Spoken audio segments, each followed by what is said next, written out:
से नहीं बनाया गया है।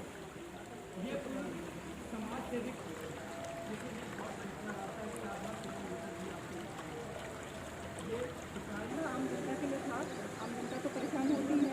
लेकिन मैं आपको ये बताना चाहूँगा कि ये देखिए सामने से आ रहे हैं, ये पत्ते लगे हुए हैं, ये इसी रास्ते से गुजरेंगे।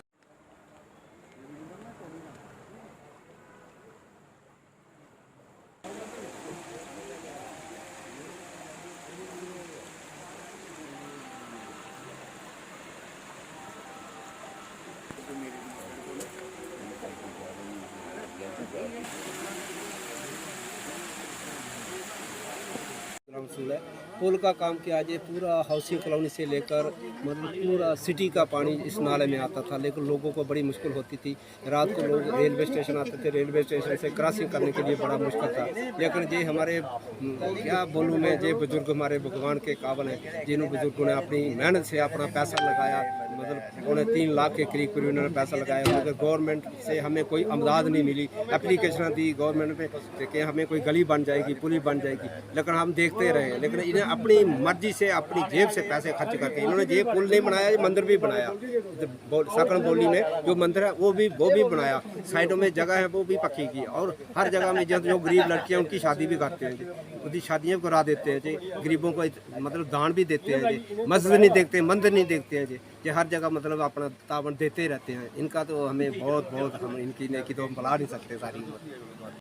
कि वो मेरे लिए भी प्रेरणा का एक स्रोत है, क्योंकि जो हम काम कर रहे हैं समाज के लिए, मैं उन्हीं से सीख रही हूँ कि अगर वो 87 या 80 इस एज में भी काम कर रहे हैं तो हम क्यों नहीं कर सकते। दूसरा, हम लोगों से ये कहते हैं कि देश प्रेम, तो जब हम समाज के प्रति कुछ कार्य करते हैं तो वो भी एक देश प्रेम होता है, क्योंकि उससे मैक्सिमम समाज के लोगों को जब बेनिफिट होता है। तो ये मेरे पिताजी भी कहो, ससुर जी भी कहो, नौकरी जब करते थे तो अपने देश के प्रति, फौज में थे तो देश के प्रति अपना कर्तव्य निभा रहे थे। अब रिटायरमेंट के बाद ये समाज के प्रति अपना कर्तव्य का पालन कर रहे हैं।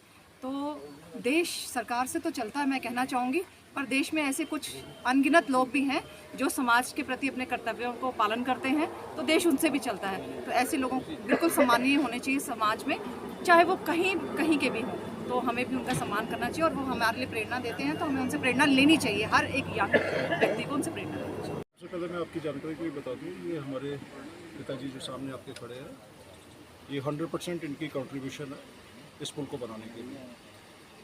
आपको ज्ञात होगा कि ये जो नाला है ये पूरा हाउसिंग कॉलोनी से आता हुआ पूरा वार्ड नंबर 1, 5 और 20, 21 सबको ये टच करता हुआ आता है। और यहाँ अक्सर जो है बरसात के दिनों में जो है बड़ा फ्लड आता है, और लोगों को आने जाने की बहुत सारी दिक्कत इसमें थी। आपने देखा होगा कि रेलवे में जितनी भी ट्रेन्स आती हैं वो शॉर्टकट रास्ता लोगों को शहर के लिए है, तो लोगों को बड़ी दिक्कत आती थी इस रास्ते से गुजरने के लिए, खासकर बरसातों में।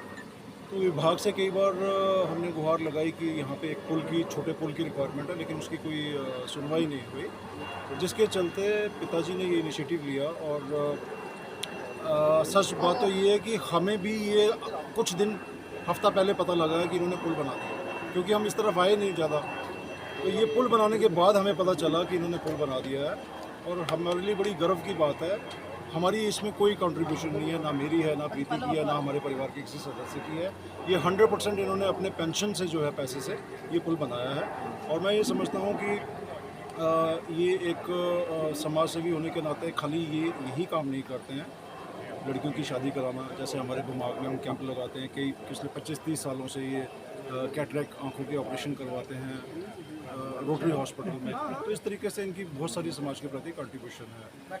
और जहाँ तक इस पुल की लगभग 2.5 लाख के आसपास जो है इसकी 2.5 से 3 के बीच में इसकी जो है लागत लगी है, और इसको बनाने में मुझे लगता है कि इन्होंने 2 महीने का जो है टाइम लगा। और इस धूप में और इस मौसम में 85 साल की उम्र में इन्होंने वो काम किया है जो शायद एक आम व्यक्ति जो है वो नहीं कर पाता है, नौजवान नहीं कर पाते हैं, जो इन्होंने करके दिखाया है। तो हम इस चीज़ को अप्रिशिएट करते हैं। और दूसरा, इन्होंने इस पे अपने पिताजी का नाम लिखवाया है। उससे एक मैसेज ये जाता है कि हमें अपने बुज़ुर्गों को भी जो है याद रखना है। आजकल दादा के बाद परदादा का नाम नहीं लोगों को पता होता, तो ये भी एक मैसेज जो है इसके साथ इन्होंने दिया है। और यहाँ पे इसी एरिया में हमारे कज़न है सुदेश मगोत्रा जी, उनके याद में ये जो है